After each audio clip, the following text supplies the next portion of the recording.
Lump sum करना है, lump sum करना है, लमसम करना है, बहुत सारी क्वेरीज आ रही है। 10 लाख का लमसम कहाँ पे करें, कौन से म्यूचुअल फंड्स में करें, 15 लाख का म्यूचुअल फंड्स का सजेस्ट कीजिए कि लमसम करना है। यस दोस्तों, मार्केट तो ऊपर नीचे काफ़ी कर रहा है। कभी सेंसेक्स फ्लैट है, निफ्टी फ्लैट है, बट निफ्टी मिड कैप और स्मॉल कैप इंडाइसेस में 1200 पॉइंट की ये उछाल है, तो कभी सारे के सारे ही फ्लैट है, कभी नेगेटिव में चल रहे हैं। यस, दिस इज बहुत अच्छा अपॉर्चुनिटी है, स्पेशली जो एसआईपी करे। मैं तो एसआईपी की जनरली सजेस्ट करता हूँ, उससे बेटर कोई ऑप्शन नहीं है। यस, बट बीच बीच में आपको लमसम करना चाहिए।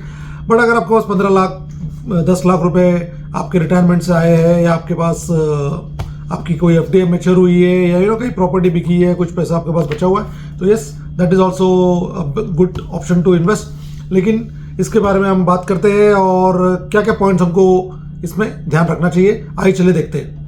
पहले तो आप देखिए कि अगर आप फर्स्ट टाइम इन्वेस्टर है तो आपको आपका एक अकाउंट ओपन करके रखना होगा। आपके फिनकार्ट, कैम्स या GoMFU, ये 3 ऐप मैं आपको सजेस्ट करता हूँ। इनमें आप अपना अकाउंट ओपन करके और तैयार रहिए कि जब भी मौका आए तब आप ये आप इन्वेस्टमेंट करने के लिए रेडी हो, क्योंकि इन्वेस्टमेंट है, आप किस उद्देश्य से कर रहे हो, आपका गोल क्या है, फिर आपका टाइम होराइजन कितना होने वाला है, आप कितने वक्त तक मार्केट को देना चाहते हो इस पैसे के साथ, और फिर आपका जो रिस्क टॉलरेंस और रिस्क टेकिंग कैपेसिटी कितना है, और फिर ये आता है कि आपका पोर्टफोलियो डाइवर्सिफिकेशन किस तरह से होगा, कि ये बेसिकली आपका रिस्क और रिस्क टॉलरेंस कैपेसिटी पे डिपेंड करेगा। ठीक है, तो ये कुछ पॉइंट्स है जिनको आपको समझना पड़ेगा। तो एफडी, बैंक के अंदर एफडी करिए, या फिर अभी सेविंग्स बैंक अकाउंट में भी आपको 7.5% पर एनम के हिसाब से पैसा इंटरेस्ट मिल जाता है। कुछ बैंक्स दे रही है, जैसे आईडीएफसी फर्स्ट बैंक है, आई थिंक इक्विटास और AU small finance bank, plus IDFC first bank में आपको मंथली इंटरेस्ट भी आता है, तो वो एक ऑप्शन हो गया। फिर आपके पास लिक्विड म्यूचुअल फंड्स में आप आते हैं, तब लिक्विड फंड आता है, डेट फंड आता है, आपके हाइब्रिड फंड्स आते हैं, फिर आपके प्रॉपरली इक्विटी ओरिएंटेड फंड्स आते हैं, एंड देन फिर सेक्टोरल थीमेटिक फंड्स आते हैं। मैं सेक्टोरल और थीमेटिक फंड्स को इन्वेस्टमेंट करने की सलाह देता नहीं हूँ, ठीक है, स्पेशली लमसम के लिए, तो उसको तो आप नो बोल दीजिए। ठीक है, तो ये आपके आप पहले देखिए कि आपके ऑप्शंस है, आपके रिस्क के हिसाब से फिर ये आप कौन से ऑप्शन में जा रहे हैं, ये आपको डिसाइड करना है। टाइम होराइजन और फिर रिस्क, तो ये दोनों के हिसाब से अगर आप देखेंगे, तो अगर आपका टाइम होराइजन जो है 1-1.5 साल के अंदर है, आपको ये पैसा 1-1.5 साल के अंदर चाहिए, तो आपको फिर जाना चाहिए आपके डेट फंड्स में या लिक्विड फंड्स में, या फिर आपकी बैंक का जो सेविंग्स अकाउंट है उसके अंदर आप रखिए, तो वहाँ पे आपको रिस्क भी नहीं है, और आप आपका जो पैसा है कभी भी निकाल सकते हो, आपको लिक्विडिटी भी अच्छी है। तो लिक्विड फंड्स में भी वही है और डेट फंड में भी वही है। डेट फंड आप शॉर्ट ड्यूरेशन डेट फंड या medium term duration date funds आप सिलेक्ट कर सकते हो, वहाँ पे भी ज़्यादा रिस्क नहीं है, क्योंकि इंटरेस्ट का इतना फर्क पड़ता नहीं है, इंटरेस्ट चेंजेस का भी वहाँ पे तो ज़्यादा फर्क नहीं पड़ेगा, बट पड़ता है, बट इतना ज़्यादा फर्क नहीं पड़ेगा, और आपको उतना ज़्यादा रिस्क भी नहीं है। फिर आता है आपका अगर होराइजन 3 से 5 साल तक का है, तब आप सोच सकते हो कि आपका रिस्क के हिसाब से, आपकी टॉलरेंस के हिसाब से आप कंजर्वेटिव हाइब्रिड फंड्स है, एग्रेसिव हाइब्रिड फंड्स है, dynamic asset allocation hybrid funds है, एसेट फंड्स है, या मल्टी एसेट एलोकेशन फंड्स है, तो इसके इसमें आप कहीं पे भी इन्वेस्टमेंट कर सकते हो, क्योंकि मिनिमम 3 से 5 साल तक आप देख सकते हो, तो यहाँ पे उतना आपको आएगा, क्योंकि ये फंड्स में शिफ्ट होता रहता है, डेब्ट to hybrid, hybrid to debt, किस तरह से मार्केट मूव होता है, उस तरह से फंड मैनेजर अपना पैसा वहाँ से मूव करते रहते हैं। तो ये वाला ऑप्शन 3 से 5 साल का अगर आपका होराइजन है, तो फिर 5 साल के ऊपर अगर आपका होराइजन है, तो आपको प्योर इक्विटी में जाना है, तो उसमें भी आपको अगर देखना पड़ेगा कि डाइवर्सिफिकेशन किस तरह से आप पोर्टफोलियो का कर रहे हो, क्योंकि उसमें भी अगर आप प्योर इक्विटी में जाना चाहते हो, तो तब भी आपको देखना पड़ेगा कि आप लार्ज कैप में जाओगे, स्मॉल कैप में आपका एलोकेशन कितना होगा, या मिड कैप में आप फुल फ्लेज स्मॉल कैप में जाना चाहते हो, या आपको पोर्टफोलियो पर किस तरह से डाइवर्सिफिकेशन करना है, वो आपका रिस्क प्रोफाइल पे डिपेंड करेगा। तो आगे जाके चल के देखते हैं कि किस तरह से हम ये इस चीज़ को कर सकते हैं, और मैं आपको कुछ फंड्स भी बताऊंगा, तो आप ध्यान दीजिए। ओके दोस्तों, जिनके म्यूचुअल फंड्स ऑलरेडी रन कर रहे हैं और उनके पास सडनली कभी ऐसे पैसे आ जाता है, तो आपको तो उन्हीं फंड्स में आपको इन्वेस्टमेंट करना है जिनमें आपकी एसआईपी चल रही है। जिन फंड्स ने आपको अच्छा परफॉर्मेंस दिया है, तो आपको उसके बारे में आइडिया भी है, तो उसमें भी आपको ये प्रोसीजर फॉलो करनी है।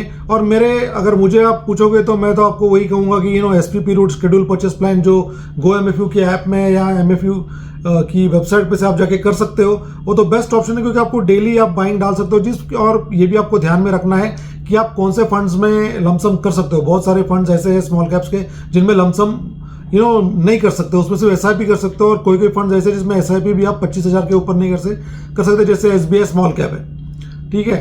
और तो ये आपको ध्यान में रखना पड़ेगा आप फंड्स जब सिलेक्ट करते हो तो कि उनमें लमसम का ऑप्शन अवेलेबल है कि नहीं।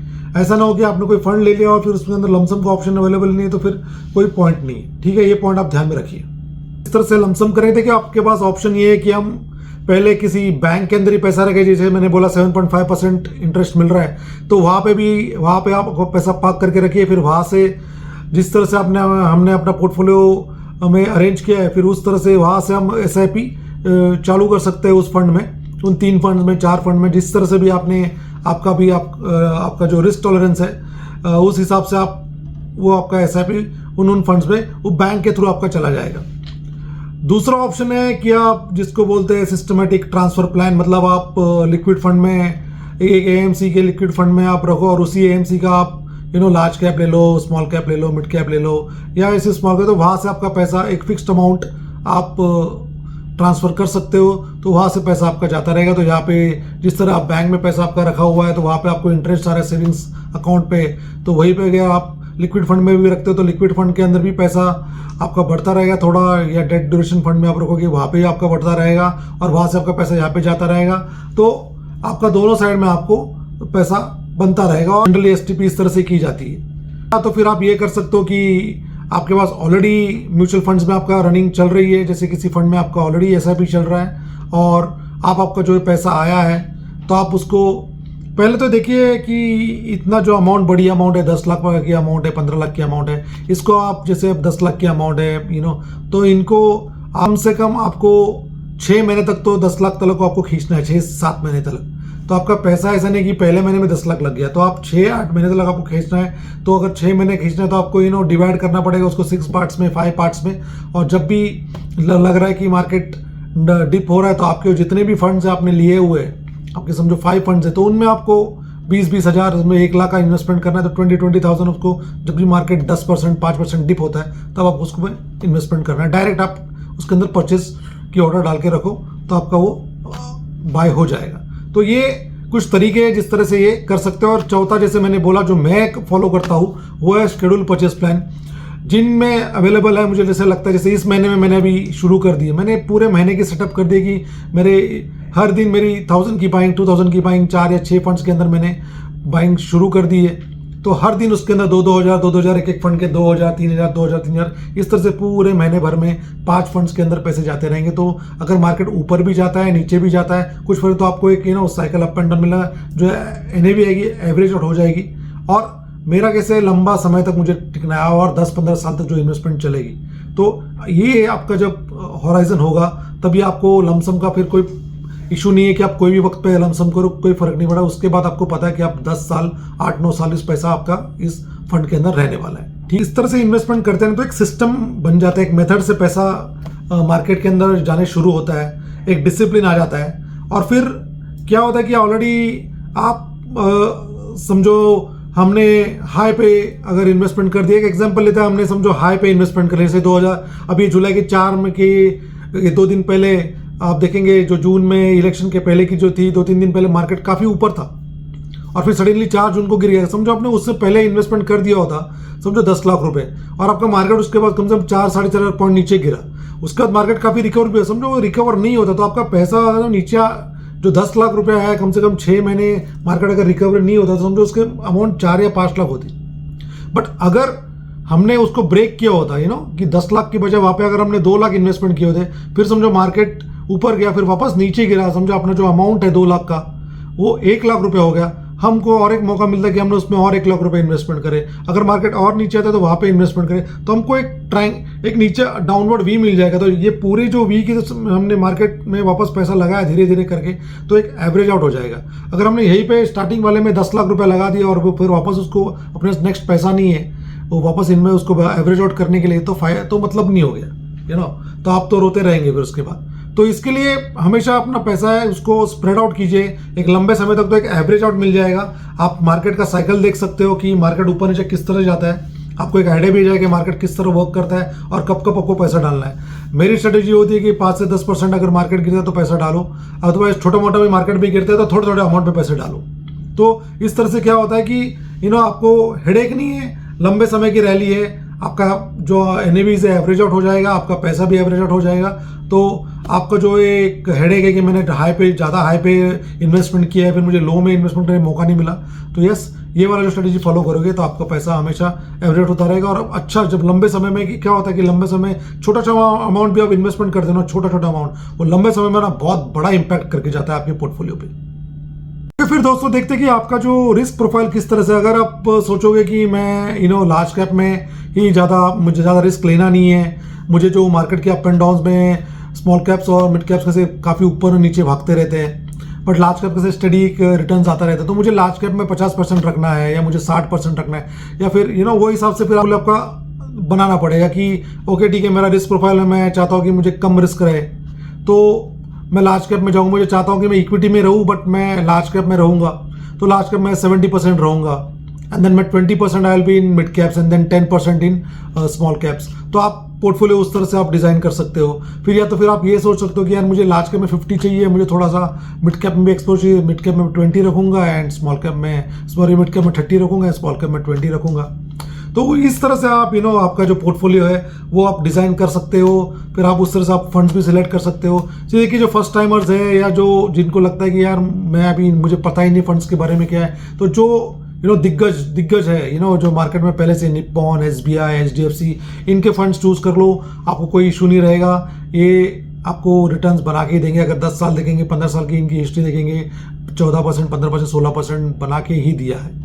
तो ये वाले जो दिग्गज होते हैं इनमें सीधे सीधे इन्वेस्टमेंट कर दो। जैसे अगर मैं कहूँगा अगर किसी को करना है जैसे 50, 30, 20 का जो ये है, तो आप निप्पॉन इंडिया लार्ज कैप पकड़ लो, उसके बाद HDFC मिड कैप आता है, मोतीलाल ओसवाल का मिड कैप आता है, कोटक इमर्जिंग जो मेरे पास है उसका मिड कैप है, ये एक ले सकते हो। फिर अगर आपको स्मॉल कैप में तो वो SBI का स्मॉल कैप तो है ही है, फिर क्वांट का स्मॉल कैप है। अगर आप नए वाले में सोचोगे तो इन्वेस्को है, फिर आप ये सोच के चलो कि बंधन भी है, बट ये थोड़ा वोलेटाइल वगैरह है। बट SBI का अगर लेके चलोगे तो तो पुराना फंड हाउस है, तो आप इस तरह से आपका पोर्टफोलियो आप अरेंज कर सकते हो। अगर आपको बिल्कुल भी कुछ समझ में नहीं आ रहा है तो सीधा फ्लेक्सी कैप उठा लो। HDFC फ्लेक्सी कैप पुराना फंड हाउस है, पराग पारिक। लेकिन अगर आप पराग पारिक और कोई लार्ज कैप आपके साथ में रख रहे हो तो सिर्फ पराग पारिक को रखिए, क्योंकि फ्लेक्सी कैप भी है, प्लस उसका जो एक्सपोजर है 70% इन लार्ज कैप्स है। तो ये भी सब बहुत सारी बातें होती है, देखनी पड़ती है। फिर अगर आपको लग रहा है कि नहीं, मैं मुझे अगर लग रहा है कि yes I can not, equity का मुझे नहीं चाहिए, बट मुझे एक डेट का भी मुझे फ्लेवर चाहिए, तो आप डायनेमिक एसेट एलोकेशन फंड्स पकड़ लीजिए, कंजर्वेटिव हाइब्रिड फंड पकड़ लीजिए, कोई भी, जैसे HDFC का पकड़ लीजिए। HDFC जो बैलेंस एडवांटेज फंड है, बहुत ही बढ़िया फंड है, 80,000 के करीब का उसका कॉर्पस हो चुका है, लेकिन अभी भी अगर देखेंगे 17-18% इतने साल में दे रहा है। 10 साल का अगर रिटर्न देखेंगे तो 20 बढ़िया रिटर्न आ रहे हैं। तो कोई रिस्क नहीं है, उसी एक फंड में चलने दो, आपको कोई हेडेक लेने का जो एक ही फंड है आपके पास, जो डेट में भी है और कभी इक्विटी में जा रहा है, कभी डेट में शिफ्ट हो रहा है, नो वरीज। लेकिन अगर आपको फुल फ्लेज अगर इक्विटीज में फुली आपको स्मॉल कैप्स में जाना है या मिड कैप्स में जाना है, आपको मिड कैप्स का ही पोर्टफोलियो बनाना है, तो क्वांट स्मॉल कैप ले लीजिए, मोतीलाल ओसवाल पकड़ लीजिए, जो वोलेटाइल फंड्स है, तो उस तरह से आप आपका पोर्टफोलियो डिज़ाइन कर सकते हैं। देखिए, जो भी आपका पोर्टफोलियो का बैलेंसिंग आपने इनिशियली स्टेज में किया हुआ है उसको आपको ध्यान में रखना है, क्योंकि क्या होता है कि कभी कभी मार्केट्स आपका स्मॉल कैप्स और मिड कैप्स भाग जाएंगे ऊपर, और आपका जो लार्ज कैप आपका जो अमाउंट है 50% आपने रखा है, बट आपका देखेंगे आपका पोर्टफोलियो में स्मॉल कैप्स का जो अमाउंट है, जो रेशियो है, वो बढ़ गया है। इंस्टेड ऑफ जो 30 रखा था मिड कैप्स का भी जो अमाउंट दिख रहे 35% हो गया है, स्मॉल कैप्स की 25% हो गई है। तो आपको समय समय पर ना पोर्टफोलियो रीबैलेंस करना पड़ेगा, ताकि आपका जो ओरिजिनल जो आपका जो पोर्टफोलियो जो आप चाहते हैं 50%, 30% वो बना रहे। ठीक है, तो आपको ये पोर्टफोलियो बीच बीच में आपको रीबैलेंसिंग करना पड़ेगा, तो सो दैट कि आपका जो रिस्क प्रोफाइल है ना उसके ऊपर मैच हो जाए। सडनली ऐसा ना हो कि आपके मिड कैप 50% हो गया, स्मॉल कैप 40% हो जाए, आपके जो लार्ज कैप का जो एलोकेशन है वो कम हो जाए, बिकॉज आपका small caps and mid caps ने अच्छा परफॉर्म किया है। ठीक है, तो ये आपको बात ध्यान में रखना है। तो यस, मुझे लगता है कि सारे चीज़ें मैंने कवर अप कर लिया, आपको फंड्स भी मैंने बता दिए।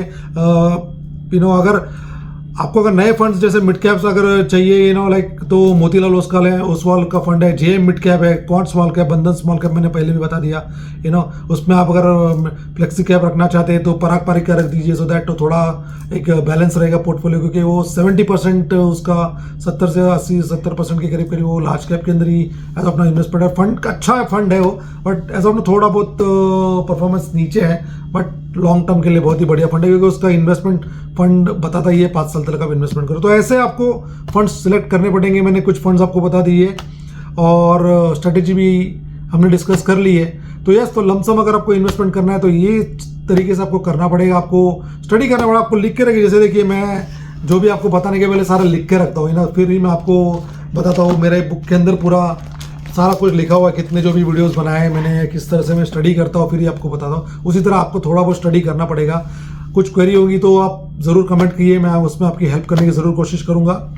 यस, क्योंकि मैंने जो गलतियाँ की है मैं चाहता हूँ कि आप लोग वो ना करें, क्योंकि जल्दी इन्वेस्टमेंट शुरू कीजिए। एंड यही कहूँगा कि मार्केट इंडिया की ग्रोथ स्टोरी बहुत बढ़िया है। जय हिंद, जय भारत। वीडियो को प्लीज़ लाइक शेयर सब्सक्राइब कीजिए और अच्छा प्यार दीजिए। लाइक करेंगे तो और लोगों के पास भी पहुँचेगा, और फॉरवर्ड कीजिए अपने फ्रेंड्स लोग को। जय हिंद, जय भारत।